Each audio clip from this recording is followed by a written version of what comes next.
જે છોકરાઓ અત્યારે સ્કૂલ કે કોલેજમાં ભણે છે એમના માટે આ લખ્યું છે. તમને તમારી સંસ્કૃતિમાં રસ લેવાની આગ્રહભરી વિનંતી છે. યુદ્ધ શરૂઆત સમયે માર્ગશીર્ષ શુક્લ પક્ષ 14. દિવસ 1. પાંડવોને ભારે નુકસાન થયું. પાંડવોના વિરાટ રાજા નામ બે પુત્રો ઉત્તર અને શ્વેતને કૌરવ સેનાના શલ્ય અને ભીષ્મએ વધ કરી નાખ્યો.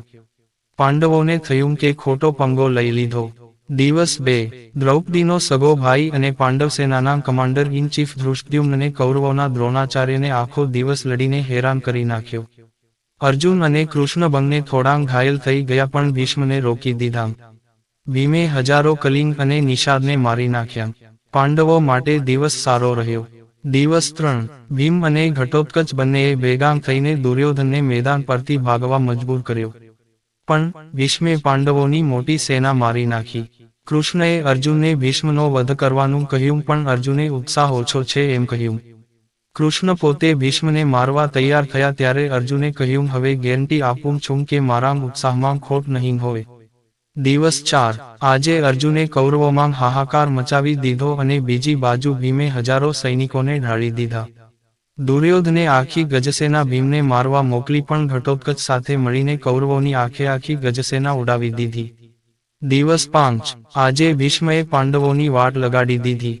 પારાવાર નુકસાન થયું. ભીષ્મ ભયંકર યુદ્ધના મૂળમાં હતા પણ અર્જુન અને ભીમે આખો દિવસ એમની સાથે લડાઈ કરીને કંટ્રોલ કરવાનો પ્રયત્ન કર્યો. સાત્યકી એ અર્જુનનો બેસ્ટ ફ્રેન્ડ અને દ્રોણાચાર્યની સ્કૂલમાં ક્લાસમેટ હતો. એણે ભીષ્મ સામે અને ગુરુજી દ્રોણાચાર્ય સાથે યુદ્ધ કર્યું પણ ભીષ્મએ સાત્યકીને યુદ્ધમાંથી ભાગવા મજબૂર કર્યો. દિવસ 6. આખો દિવસ દુર્યોધન ગુસ્સામાં ધૂંધવાયેલો હતો. કંઈ સમજાતું નહોતું. ભીષ્મનો આખો દિવસ દુર્યોધનને મનાવવામાં ગયો પણ પાંચાળ સેના ધ્વસ્ત થઈ ગઈ. પાંડવો અને કૌરવો વચ્ચે મેચ ટાઈ થઈ. દિવસ 7. સવારના પહોરમાં અર્જુને કૌરવોની સેના પર ભયંકર ખાત્મો બોલાવી દીધો. દ્રૌપદીના ભાઈ ધૃષ્ટદ્યુમ્નએ દુર્યોધનને હરાવીને ઘરે મોકલી દીધો. અર્જુનનો છોકરો ઈરાવાન મેદાનમાં આવ્યો. એણે કૌરવોની સેનાના વિંદ અને અનુવિંદને હરાવી દીધા. પણ બપોર પછી ભીષ્મએ પાંડવો પર કંટ્રોલ કરી નાખ્યો. સાંજ પડતાં સુધીમાં પાંડવો પણ ઘણા હણાયા. દિવસ 8. આજે ભીષ્મએ પાંડવોની ભયંકર વાટ લગાડી દીધી.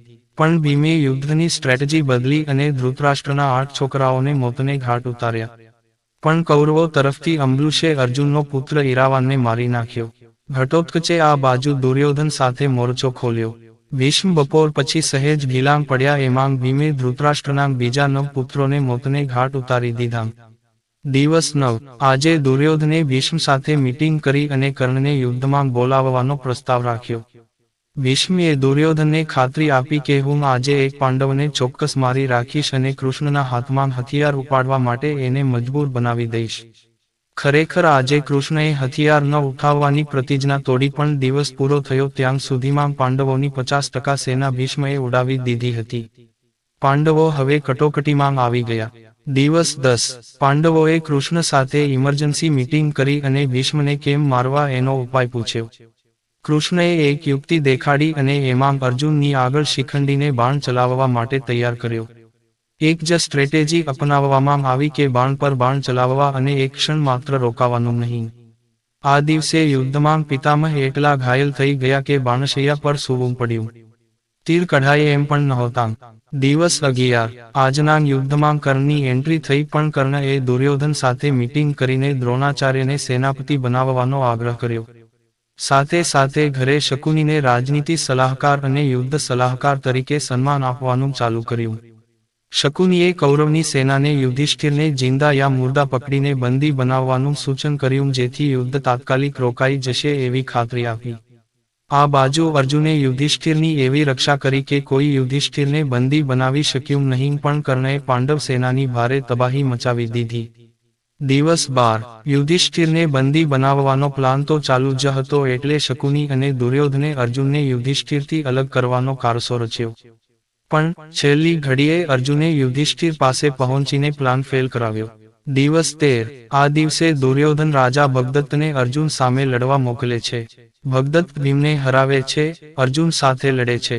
શ્રી કૃષ્ણ ભગદત્તનું વૈષ્ણવસ્ત્ર પોતાના પર લઈને અર્જુનનું રક્ષણ કરે છે. અર્જુન ભગદત્તની આંખની પટ્ટી તોડી નાખે છે, જેના કારણે તે તેની દ્રષ્ટિ ગુમાવી દે છે. અર્જુન આ અવસ્થામાં જ તેમને મારી નાખે છે.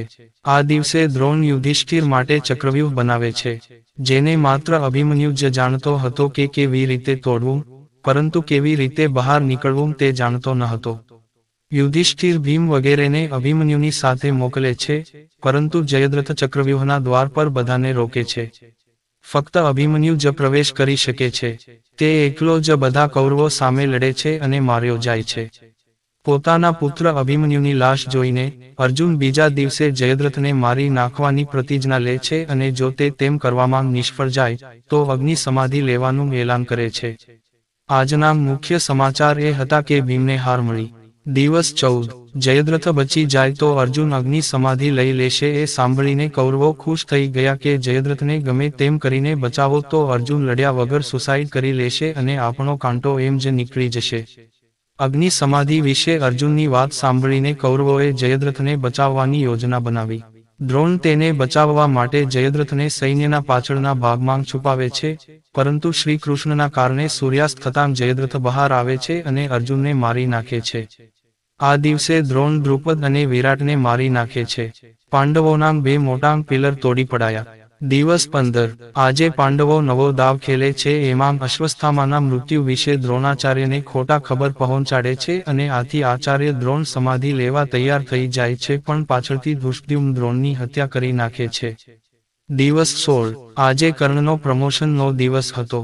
કર્ણને સૈનિક માંગથી સેનાપતિ એટલે કે કૌરવોની સેનાનો કમાન્ડર ઇન ચીફ બનાવવામાં આવ્યો અને પહેલે દિવસે પાંડવોની સેનાનો મોટાભાગે ખાતમો બોલાવી દીધો. એવું જબરજસ્ત પરફોર્મન્સ આપ્યું.